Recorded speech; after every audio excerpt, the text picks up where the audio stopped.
ரெண்டுத்தையும் சஸ்பெண்ட் பண்ணியாச்சு. விஜய் சார் லேட்டா வந்தாரு இல்லையே, 3 to 10 தான் பர்மிஷன் வாங்கியிருக்காங்க. 7 மணிக்கு வந்துட்டாரு, எங்க லேட்? விஜய் சார் போவே இல்லை. அதுக்கும் இந்த கேஸுக்கு என்ன சம்பந்தம்? இந்த 41 பேரோட மரணத்துக்கு பொறுப்பேற்க வேண்டியவர் விஜய், காரணக்கர்த்தாவும் விஜய் தான். இந்த பரப்பையில் அந்த காலதாமதம் இருக்குல்ல, இந்த காலதாமதம் எல்லாம் திட்டமிட்டு நிகழ்த்தப்பட்டது.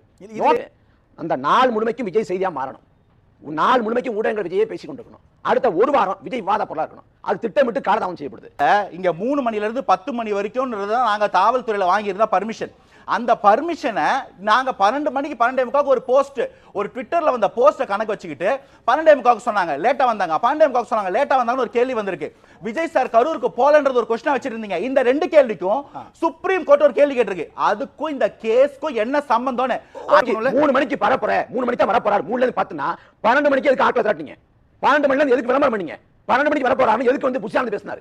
எதுக்கு சமூக வலைதள பக்கத்துல போட்டீங்க? திட்டமிட்டு காலதாமதம் செஞ்சீங்க. நீங்க சொல்ல போனா நீங்க கரூர்ல 40 நாமக்கலுக்கு எவ்வளவு தூரம்?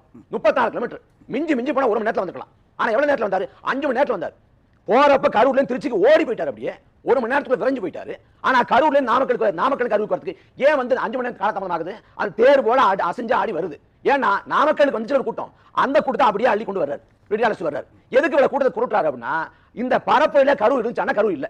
திமுக வந்து இந்த ஒரு மாநாடு நடத்தாங்கல்ல, திமுகவுக்கு போட்டியா நான் பண்றேன், நாங்க தான் திமுகவுக்கு சரியான போட்டி காமிக்கிறதுக்கு மிதமிஞ்சி அளவுல கூட்டத்தை கூட்டுங்கிற நோக்கம் இருந்துச்சு. அதுல வந்து மதிய வேளையில சாப்பாட்டு வேலை இருக்கு.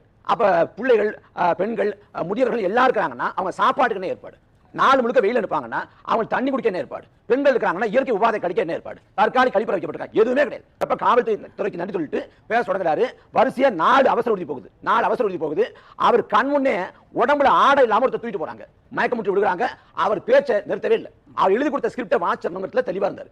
அப்ப அந்த மரணங்கள் நிகழ்ந்துருச்சு. ஒரு தலைவன் என்ன பண்ணிருக்கணும்? உடனடியா நீங்க களத்துக்கு போக முடியாது. நீங்க சேலத்துல, நாமக்கல்ல, திருச்சியில போய் தங்கிட்டு 2ஆம் கட்ட 3ஆம் கட்ட நிர்வாகிகளை வந்து அழைப்படுத்து, நீங்க எல்லாம் களத்துக்கு போங்க, பாதிக்கப்பட்ட மக்களை பாருங்க, உதவி பண்ணி. நான் 3 மணிக்கு போயினேன், ஒரு தாவேக்காவை சேர்ந்த ஒரு ஆள் இல்ல. இல்ல அவங்க தான். இன்னைக்கு இது வந்து ஒரு துயர சம்பவம். இதுக்குள்ள ஒரு பெரிய ஆக்சிடென்ட் நடந்திருக்குன்றதை நம்ம எல்லாரும் ஒத்துக்கிறோம்.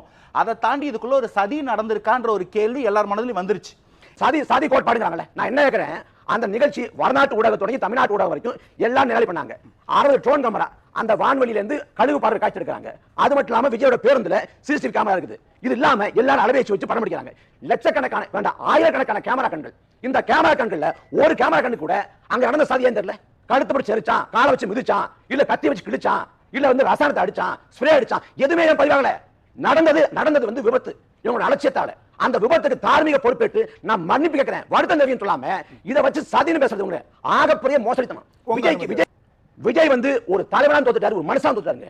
மனித தன்மை இல்லைங்க. இதை வச்சு கேவலம் கட்ட அரசியல். டீயை விட கப்பு ரொம்ப சூடா இருக்கு, ஏன்னு தெரியல. இங்க பிரச்சனை என்னன்னா, இந்த மீடியா என்ன கேவலத்தனமா மோசம் பாருங்க. என்ன டீயை விட கப்பு கூடாது? நான் இங்க டீயை பத்தி சொல்லிட்டு இருக்கேன். என்ன கேவலத்தனமா மோசம் பாருங்க. 40 உயிர் போச்சு. நான் ஒரு கேள்வி கேக்குறேன். 40 உயிர் போச்சு. அது பொறுப்பேற்று பேச முடியல. டைம்ல குறைக்காதீங்க. நீங்க என்ன குறைக்காத? இல்ல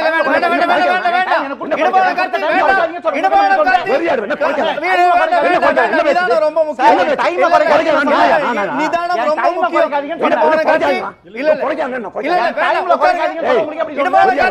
சரி, நான் கேக்குறேன். இந்த மீடியா தான் இந்த மீடியா டிரைவரை ஒதுக்கி வச்சு அண்ணா மீடியா நான் மீடியா என் டைமை குறைக்காதீங்கன்னு சொன்னேன். உங்களுக்கு அப்படி தோணுதா? யாரும் சொல்றாங்களா என் டைமை குறைக்காதீங்கன்னு சொன்னா உங்களுக்கு குறைக்காதீங்கன்னு சொன்னதா? சார் ஒரே ஒரு கேள்வி, என் டைமை குறைக்காதீங்கன்னு சொன்னா உங்களுக்கு குறைக்காதீங்கன்னு சொன்னதா? சார் ஒரே ஒரு கேள்வி. நாங்க சொன்ன பதிலோட வெளிப்பாடு தான் இன்னைக்கு அந்த கோர்ட்ல இத ரெஜிஸ்டர் பண்ணிருக்காங்க. அதை அப்சர்வ் பண்ணி அதுக்காக தான் இங்க வெர்டிக்ட் மாறி இருக்கு. இன்னைக்கு என்ன சொல்லிருக்காங்க சுப்ரீம் கோர்ட்ல? அருணா ஜெகதீஷனுடைய 1 மெம்பர் கமிஷனையோ இல்ல ஸ்டேட்ல நீங்க ஃபார்ம் பண்ண எஸ்ஐடியோ சஸ்பெண்ட் பண்ணிருக்கோம். சஸ்பெண்ட் பண்ணிருக்காங்க. இப்ப 3 கமிஷன் கிடையாது. சுப்ரீம் கோர்ட் முன்னாள் நீதிமன்ற தலைவர் மேற்பார்வையில் இருக்கக்கூடிய ஒரே ஒரு சிபிஐ கோர்ட், அதுக்கான ஒரு எஸ்ஐடி மட்டும் தான். இங்க நீங்க ஃபார்ம் பண்ண 2த்தையும் சஸ்பெண்ட் பண்ணியாச்சு.